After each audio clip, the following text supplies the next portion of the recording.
OrangePig was not looking for love. He was looking for expired mangoes behind the malad vegetable mandi when he heard a voice. No, not a voice. A flutter. Words floated past him in the air like invisible kites made of silk. When he turned, he saw a girl standing atop a broken fridge, barefoot, feeding pigeons saffron rice and whispering in, "Butterflies." Yes, every time she spoke, butterflies flew out of her mouth. Literal ones. Blue monarchs when she was happy, moths when she was tired. Once she sneezed, and out came a dragonfly, confused and spiritually shaken. OrangePig fell in love instantly. He approached cautiously. "Hello," he oinked. She looked at him, head tilted. A single butterfly flew out, landed on his snout, and died. "Oh," she said, "you're the pig from the onion riots."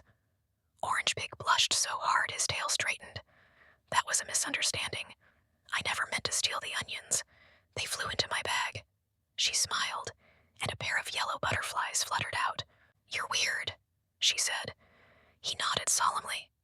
"I don't know how not to be." That's how it began.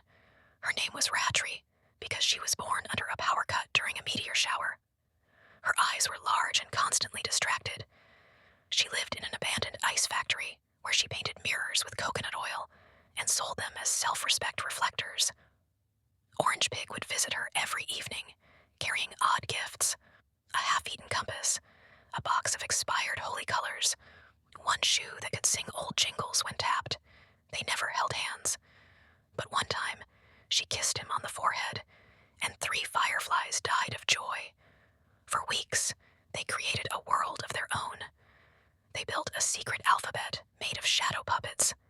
They played chess using lemon seeds and frogs. They hosted imaginary radio shows for ghosts. She once said, "Love isn't about grand gestures. It's about knowing someone's favorite type of decay." His was papaya peel with black mold. Hers was mangoes turning gray. But happiness, as always, is a temporary playlist. One evening, she didn't speak, just stared blankly, a single moth stuck in her throat. OrangePig panicked. "Say something," he pleaded. She whispered, "I've been offered a scholarship to study whisperology in Bhutan. Full ride, unlimited key." OrangePig's ears dropped. "And you're going?" Ratri said nothing. Instead, she pulled out a mirror from under her shawl. It was one of the ones she made, coated in coconut oil, reflecting not your face, but your future. OrangePig looked. He saw himself, standing in a field of talking potatoes, smiling faintly, alone. "I'll write," she said. But 3 cockroaches walked across her foot just then.